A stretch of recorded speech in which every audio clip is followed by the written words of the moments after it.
Welcome back, travelers.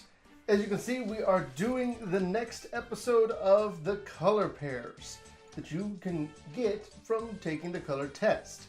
Today's are red-black and black-red, also known as the Rakdos color combinations of the Hedonist and the Iconoclast. For this particular one, I've actually had several people ask me to do this particular video, so I'm not going to actually put anyone's name up. Sorry, but there's actually quite a few of you, and I didn't want to take up an entire slot of a chunk of time just throwing up a bunch of names. So let's just jump right into it and see where it goes from there. So red and black are allied colors, as you can see on the color wheel. So what that means is that they both have a shared enemy, which is of course white. Now, if you think about it, it kind of makes sense, because white is this like just this very ordered and structured. There's like certain truths that are meant to be held sacred.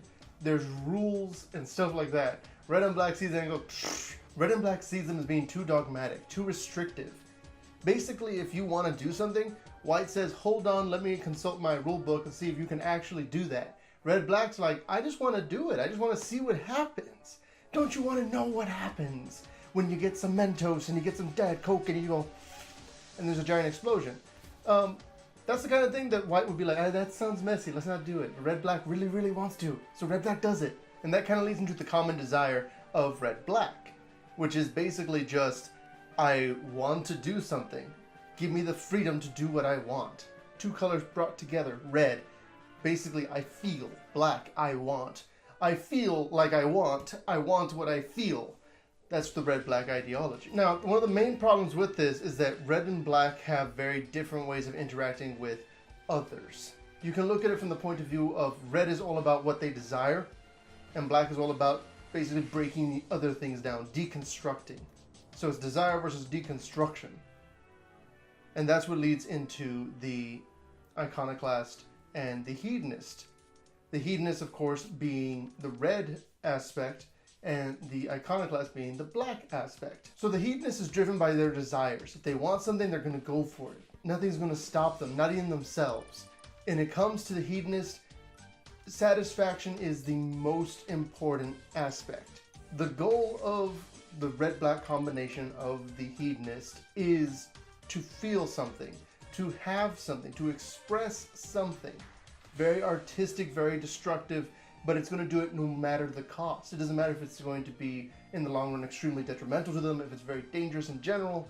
They don't care, because it's all about the experience. It's about having that story to tell. It's about having those memories. And that's what the Hedonist is focused on, is experiencing those things. It desires those things. The black-red side of things, the Iconoclast, is more the kind of person that likes to get under your skin.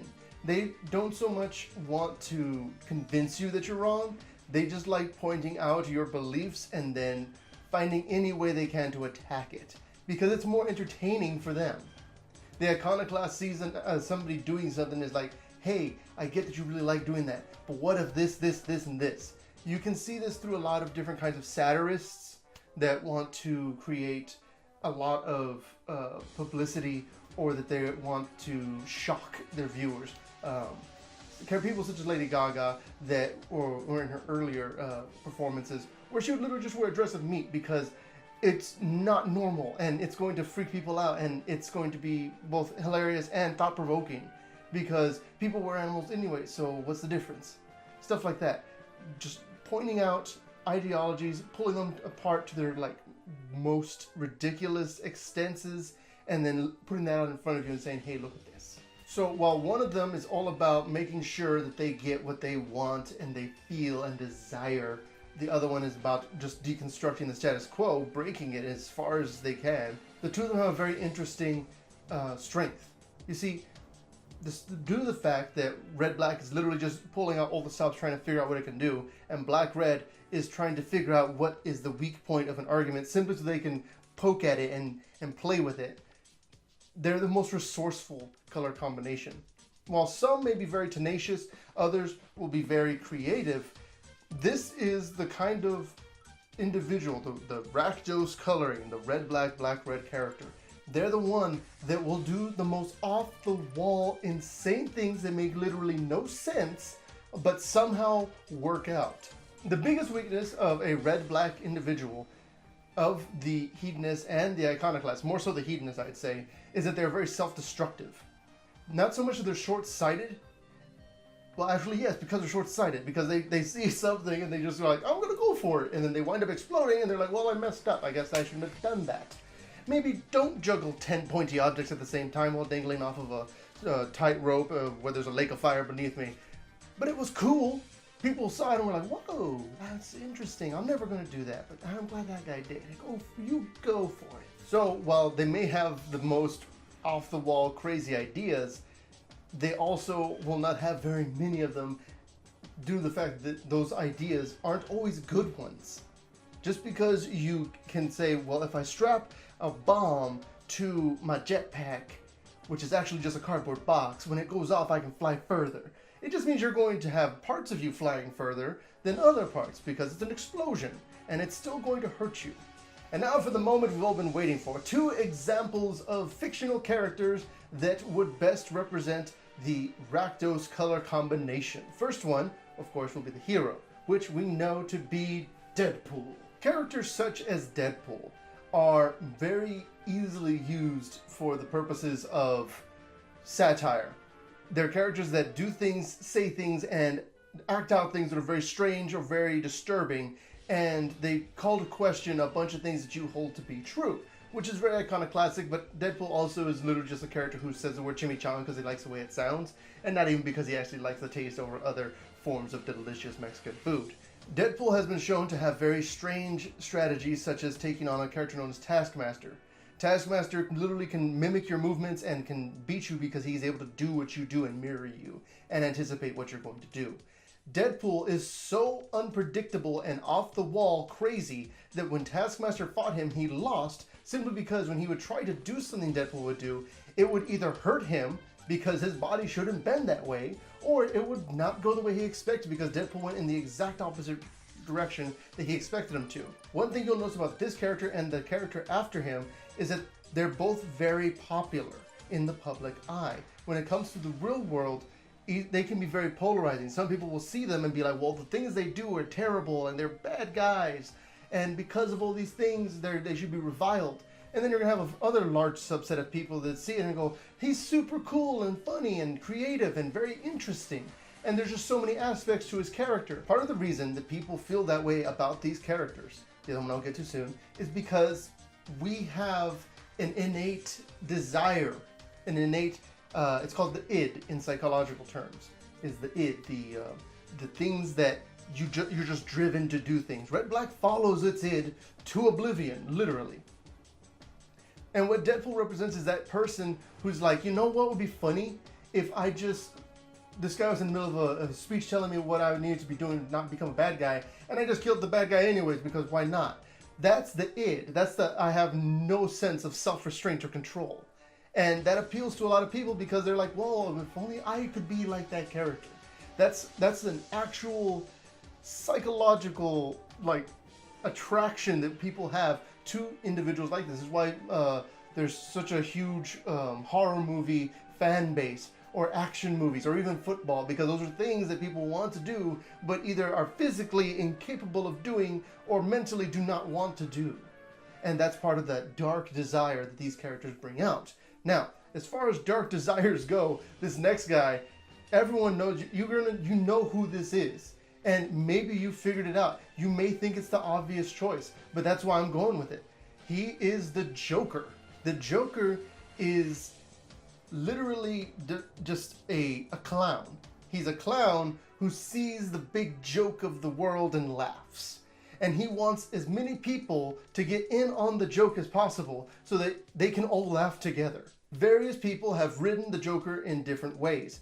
For instance, the Suicide Squad Joker is closer to the red-black Hedonist than the black-red, due to the fact he actually expresses his emotions and does have a twisted sort of love for Harley Quinn, who is also red-black.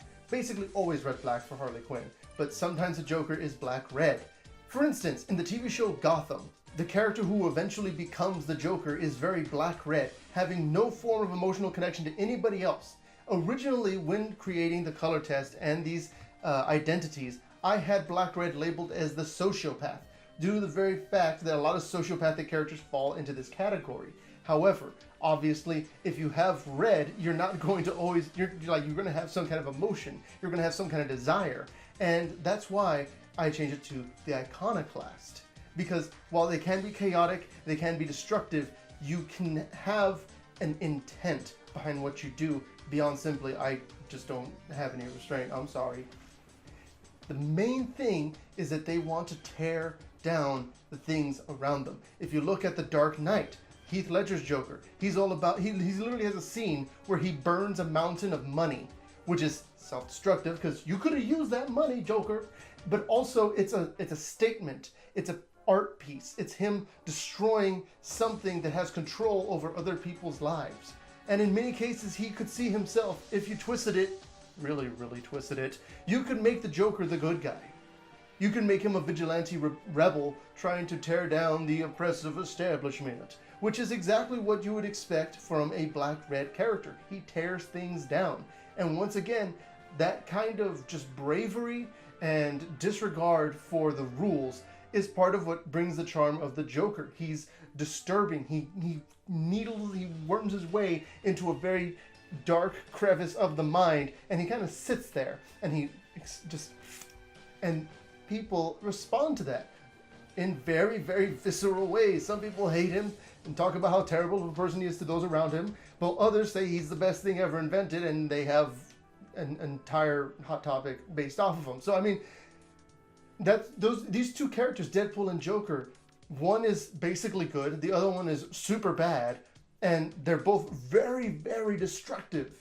And that destruction is part of their appeal, and that is part of the appeal of the red-black color combination. So whether you are the Hedonist, or you are the Iconoclast, or you just wanted to watch the video, thank you for watching.